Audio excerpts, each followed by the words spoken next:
Pessoal, vou fazer uma demonstração aqui da questão do método de Gauss, tá? Então, existe uma discussão aí muito grande também com relação ao método de Gauss, né?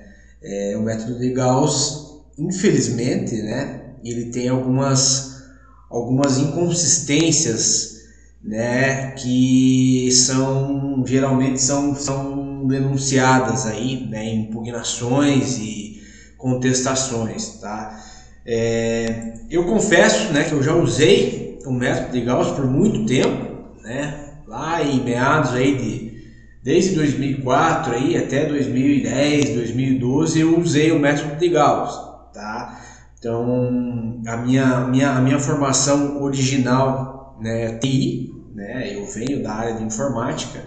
E aí, por volta aí de 2003, 2004, eu fui trabalhar numa associação de mutuários, né, que foi fundada pelo meu pai aí, né, um ex-bancário, bancário aposentado, que tinha aí, né, um vasto conhecimento, né, nesses financiamentos habitacionais, e na época lá, esses litígios aí estavam né, a gente tinha muito lá aqueles contratos com amortização negativa, aquelas questões do PES, do coeficiente de equiparação salarial, né, que gerava aqueles contratos com saldo residual, né? Então eu na época eu estudava tecnologia informática na UFPR, né? E aí eu fui trabalhar nessa associação, né, como auxiliar administrativo, enfim, e eu acabei conhecendo, né, essa área de cálculo, essa área de perícia, e conheci aí o método de Gauss, né? Então eu comecei a confeccionar esses cálculos também, né? Eu trabalhava em parceria com um economista, né? E essa associação ela tinha uma demanda, ela atuava em nível estadual, né? E ela tinha uma demanda muito grande, né? Uma demanda absurda, né? Inclusive foi basicamente ali, né, que se iniciou aí essas questões de ações revisionais, né, de revisional bancária, revisional de empréstimo, revisional de financiamento de veículo, né? Então aquelas teses que eram aplicadas lá naqueles contratos habitacionais imobiliários, né, elas foram revertidas para esses outros contratos, né? Então na época a gente usava taxa de 1%, né, os juros constitucionais que se dizia, né, lei da usura, pegamos lá a questão da súmula 121. Então foi uma época muito bacana, né, de se trabalhar com ações regionais, né?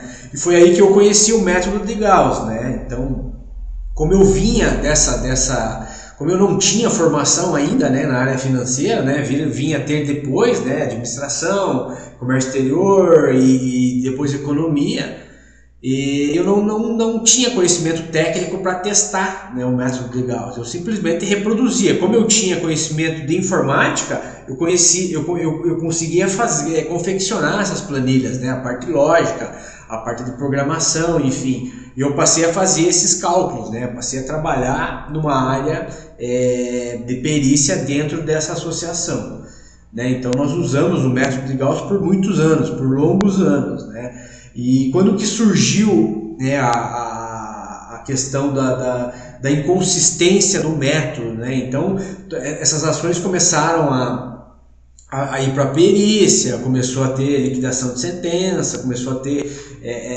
e aí começaram a surgir as impugnações, né, da parte contrária, né, enfatizando aí essas distorções do método, né, que o método não devolvia o capital e uma série de outros fatores, tá? Então eu vou testar aqui o método de Gauss, né? Vou fazer aqui uma decomposição do método e vou apresentar essa distorção que existe na questão da prestação, tá?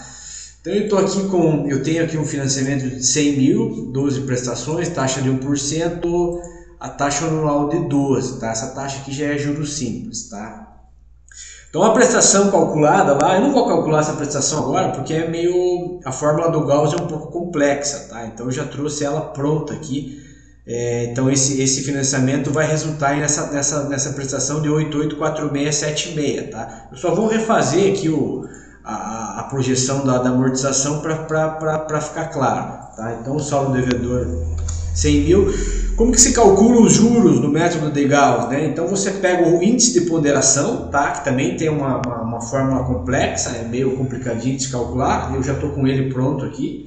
Não peguei todas as casas decimais, esse número ele é bem grande, então vai dar uma distorçãozinha no final, mas é aceitável. Então você multiplica o índice de ponderação pelo prazo do contrato invertido, tá? De trás para frente, né? Então ali você tem a cota de juros. A amortização você extrai da diferença da prestação com os juros. Então ali nós temos a cota de amortização. E a evolução do saldo devedor é o saldo menos amortização, chegando ao final lá deu 2 centavos justamente por essa questão desse arredondamento aqui, tá? Então essa aqui é a evolução padrão, né, do método de Gauss, e agora a gente vai testar, né? Então como que a gente testa, né, esses sistemas de amortização? Um teste bem bacana de fazer é calcular o valor presente, né? O valor presente líquido, né? Aqui é um pouquinho diferente, aqui não seria líquido, mas é o valor presente das prestações, tá? Então o que você faz? Primeiro a gente vai calcular aqui o FAC, né? A juros simples, né? Que é o fator de atualização do capital. Então a gente, período vezes taxa somado a 1, né? Para criar um fator. Então a gente vai criar o FAC a juros simples, né? Lembrando que nós estamos pelo sistema de juros simples. E para calcular o valor presente, eu divido, da mesma forma como os outros, o sistema de juro composto, todo o sistema funciona dessa forma. Eu divido a prestação pelo FAC, né? Então eu vou ter o valor presente da prestação, que é o valor da prestação sem os juros, né? Como se você extraísse os juros da prestação, né? E dessa forma, como você extraiu os juros da prestação, deveria retornar o capital.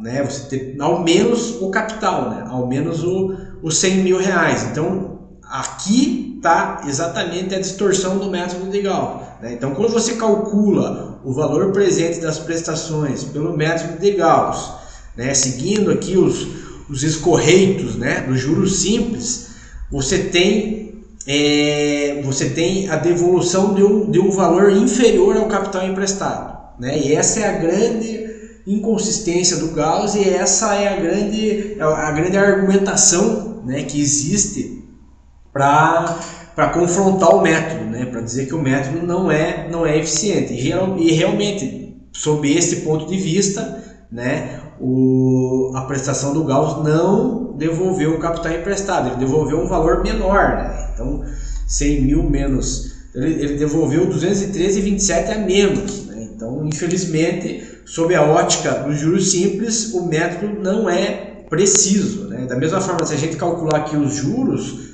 baseado no valor presente, então a gente multiplica a taxa pelo valor presente, a gente chega aqui num montante de juros diferente do montante de juros aqui do sistema de amortização, né? Da evolução operacional tradicional, né? Do método, né? Então,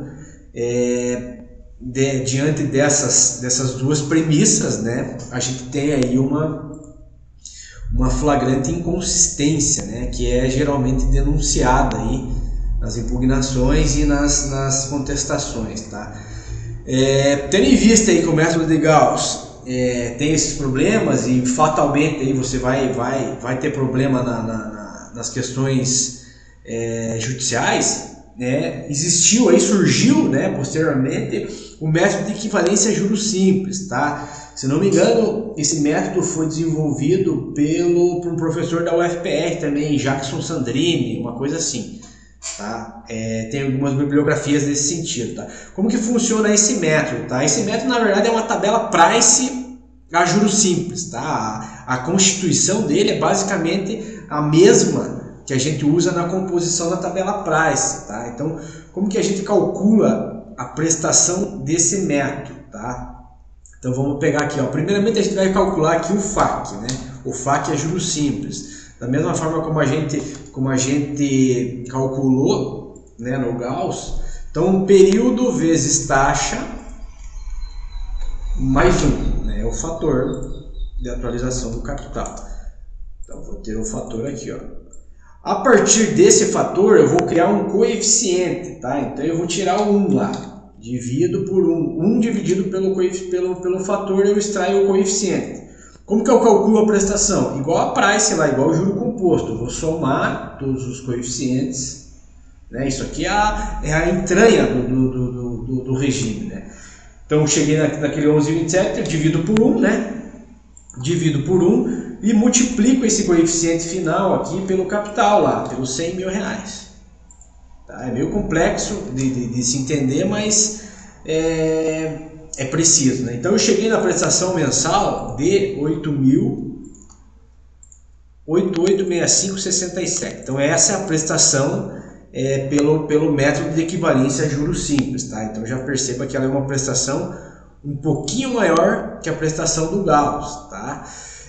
Como que eu calculo a amortização desse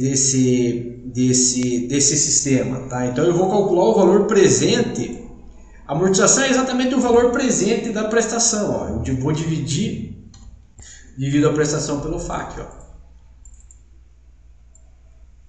Exatamente os 100 mil emprestados, tá? Os juros, como que eu obtenho os juros? Eu posso obter pela diferença, né? Posso obter pela diferença, ou eu posso obter pela taxa, pelo período, ó. Período vezes taxa vezes a parcela de capital, tá? Então nós não vamos multiplicar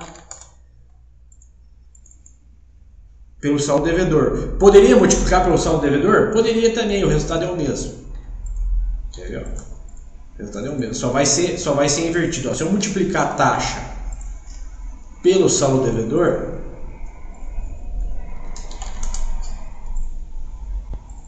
eu vou ter o mesmo resultado. 6.088. Entendeu? Então assim, é apenas uma forma de demonstração, né? Lembrando que pouco importa o valor dos juros e da amortização, né? O que interessa realmente é a prestação, né? E a forma como ela devolve o capital com a remuneração a juros simples, tá? Então, vamos calcular agora o valor presente da prestação, né? Que a gente de certa forma já calculou ali, né? Então o valor presente é o valor da parcela dividido pelo FAQ, tá? A soma desses valores presentes resultou em 100 mil, né? Então devolveu o capital, remunerou a juros simples e devolveu o capital. Então, sob essa ótica, o sistema é perfeito. Da mesma forma, os juros, ó, multiplicar a taxa pelo valor presente. Somando esses juros, chegamos ao exato valor dos juros do sistema de amortização, né? Então fica confirmada, né, a precisão, né, do método de equivalência a juros simples. Não estou fazendo propaganda do método, estou apenas apresentando, né, por questões técnicas, tá? Embora a prestação seja um pouco maior, ele tem ele tem maior credibilidade, né? Então com certeza se surgirem impugnações ou se surgirem contestações, você facilmente rebate isso, né? E o método acaba se prestando, né, como alternativa a juros simples, tá? Então fica aí, né, essa comprovação matemática, tá? Obviamente não estou aqui demonizando, né, o método de Gauss, né? Como eu já falei, usei o método de Gauss por muitos anos. Mas, estrategicamente, hoje, nos dias atuais, né, o direito bancário ele evoluiu muito, né, e da mesma forma os bancos, né, se aperfeiçoaram, né, para se defender. E, enfim, já existe muita argumentação contrária, né, pronta para o método de Gauss. Então, provavelmente você vai ajuizar uma ação lá com o método de Gauss, já vai vir uma contestação criticando o método, né, tirando toda a credibilidade do método, e isso aí soa mal, né? Então, o pessoal que está atuando como assistente técnico aí dos advogados, né, vai chegar uma impugnação lá criticando o método utilizado, então o advogado com certeza vai puxar a orelha do assistente técnico. Beleza, pessoal? Fica a dica aí, né, para ter cuidado aí com o uso do método de Gauss, né? Valeu, até mais.